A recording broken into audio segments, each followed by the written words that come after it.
दोस्तों, तो कैसे हैं आप सब लोग। आशा है आप सब लोग ठीक होंगे और आपकी तैयारी बहुत अच्छी चल रही होगी। तो वेलकम टू पैस क्लासेस। और जैसा कि आपको पता है कि हमारी राजस्थान की आर्ट एंड कल्चर चल रही है, जिसके अंतर्गत संत संप्रदाय की बात कर रहे हैं हम।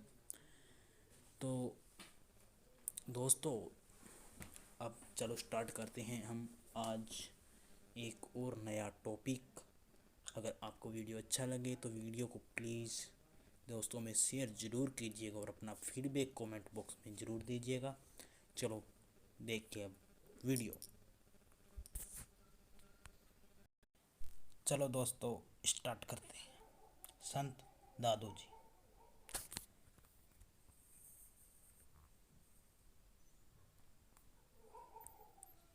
संत दादू जी का जन्म 1504 ईस्वी अहमदाबाद गुजरात में हुआ।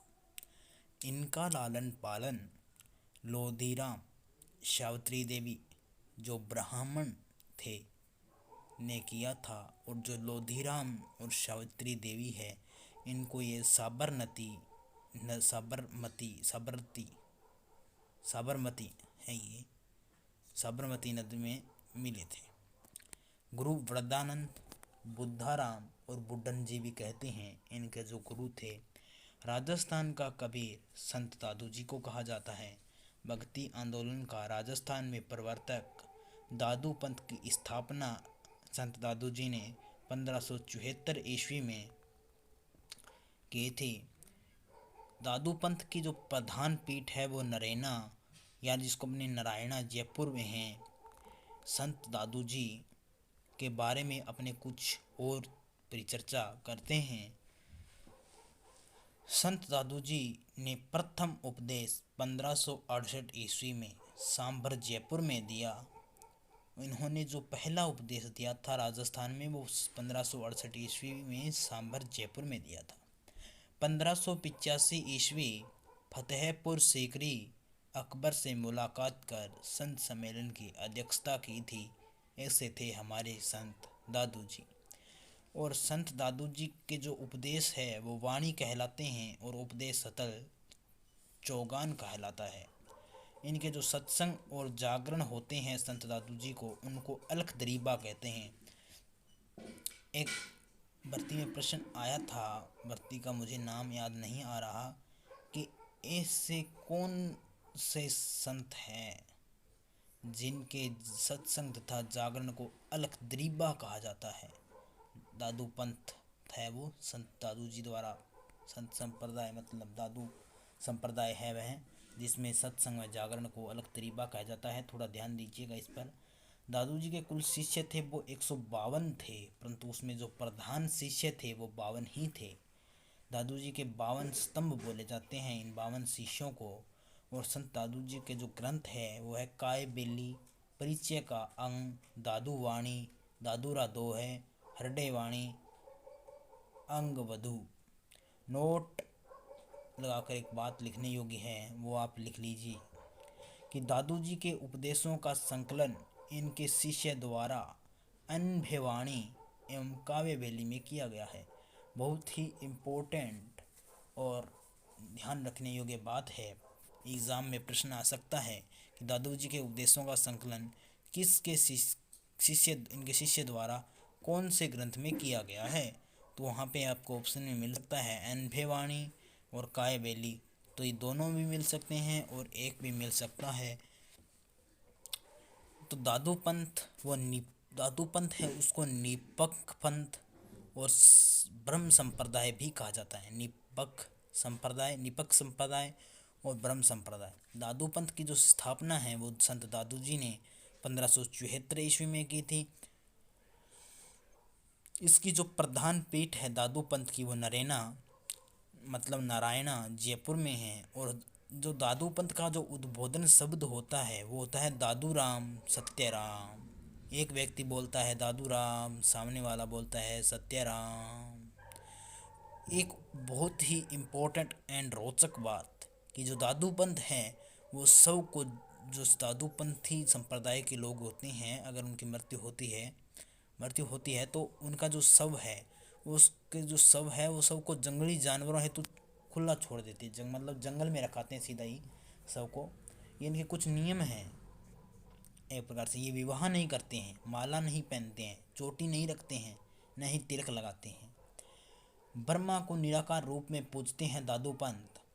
और संत दादू जी का जो निर्वाण स्थल है बेराना पहाड़ी जयपुर में स्थित है, जहाँ पर 1603 ईस्वी में बेराना पहाड़ी जयपुर में इनका जो निर्वाण स्थल है। बेराना पहाड़ी में दादू जी की गुफा है, वहाँ दादू खोल कहते हैं जिसे। और संत दादू जी की जो बेराना पहाड़ी पर जो मेला भरता है फाल्गुन शुक्ल अष्टमी को, वहाँ पर इनकी खड़ाऊ है, उसकी पूजा की जाती है।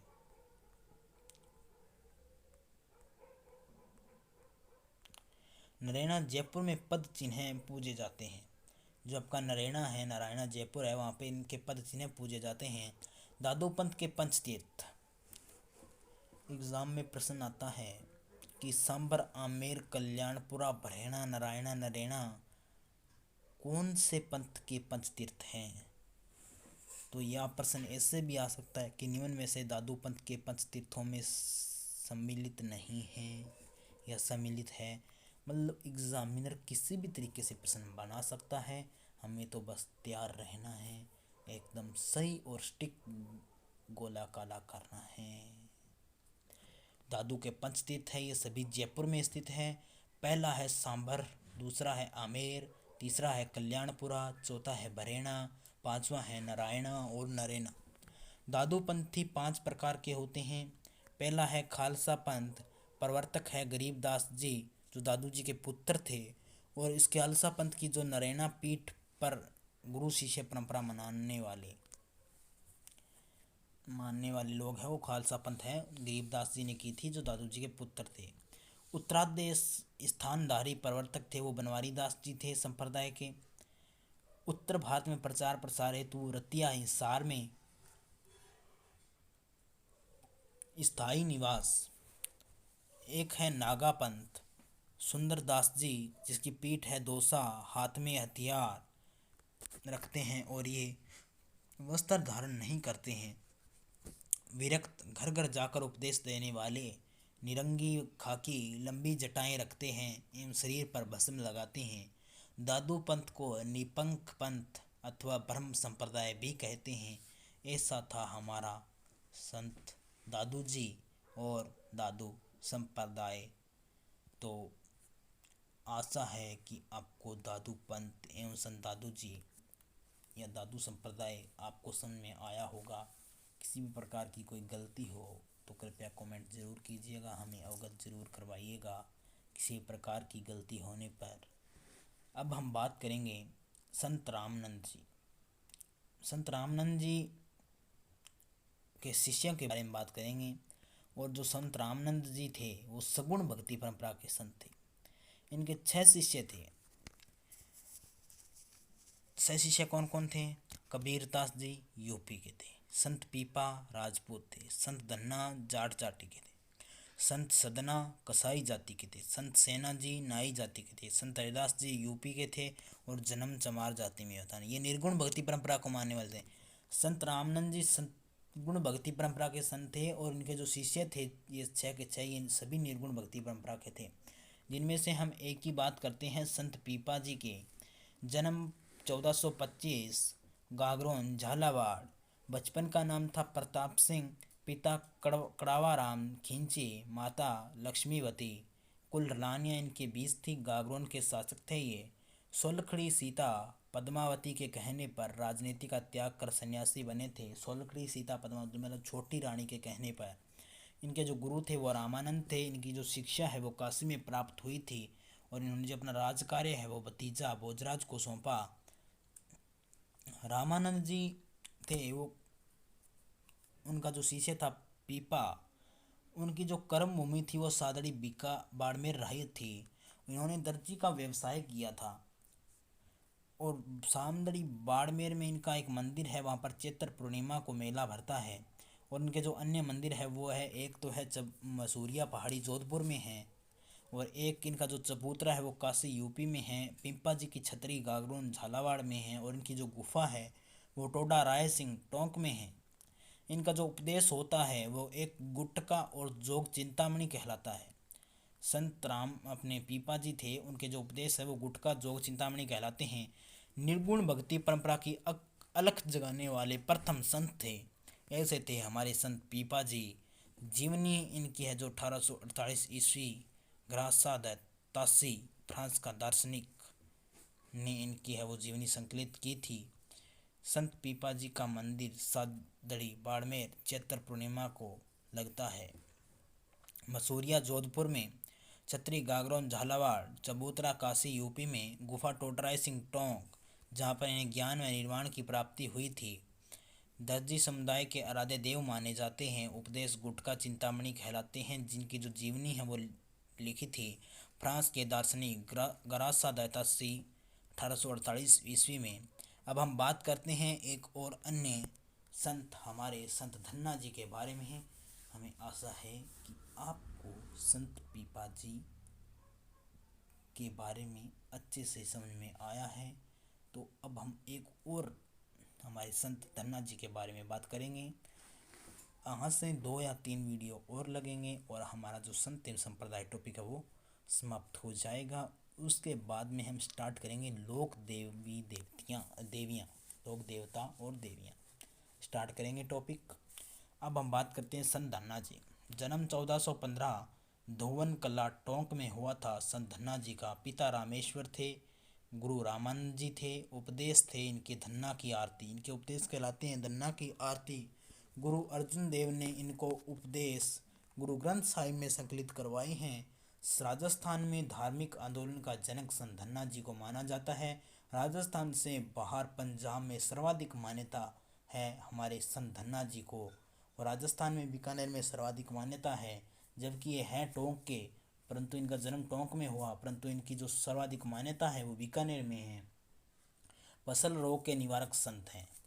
ऐसा माना जाता है कि एक बार ये संत धन्ना जी है वो बाजरा लेकर जा रहे थे अपने खेत में बोने के लिए, तो इन्होंने रास्ते में इन्हें कुछ संत मिल गए। तो वो मतलब भूखे थे, तो ये एक दयालु प्रकृति के लोग थे, वे संत थे। तो इन्होंने क्या किया, वो बाजरा उन संतों को दे दिया कि इनकी भूख मिट जानी चाहिए, बाकी तो बाद में देखा जाएगा। तो उन संतों ने इन्हें 5 दाने दिए थे, बीज दिए थे। तो उन्हें 5 बीजों को जाकर के संत धन्ना जी ने अपने खेत में उपजा दिए थे। अब कहते हैं कि आसपास के लोगों के खेतों में बाजरा लहराया। संत धन्ना जी भी अपने खेत में गए तो देखा, चकित रह गए कि खेत में तुम्बे ही तुम्बे थे, खेत में तुम्बे ही तुम्बे थे। तो संत धन्ना जी ने कहा कि भगवान की जैसे इच्छा, तुम्बे हैं तो कोई बात नहीं। अब कर लेने के लिए आए सैनिक, जो अपना था कर लेता था, जो राजा का व्यक्ति था कर लेने वाला आया, तो उन्होंने कहा कि आपका कर है वो माफ़ किया जाता है।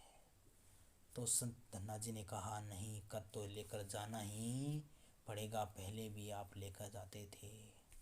तो कुछ देर बाद में जब संत धन्ना जी ने वो जो तुम्बे थे वो उसमें गाड़ी में करके जितना था वो दे दिया, तो अचानक एक तुम्बा फूट गया और उसमें से हीरे मोती निकलने लगे।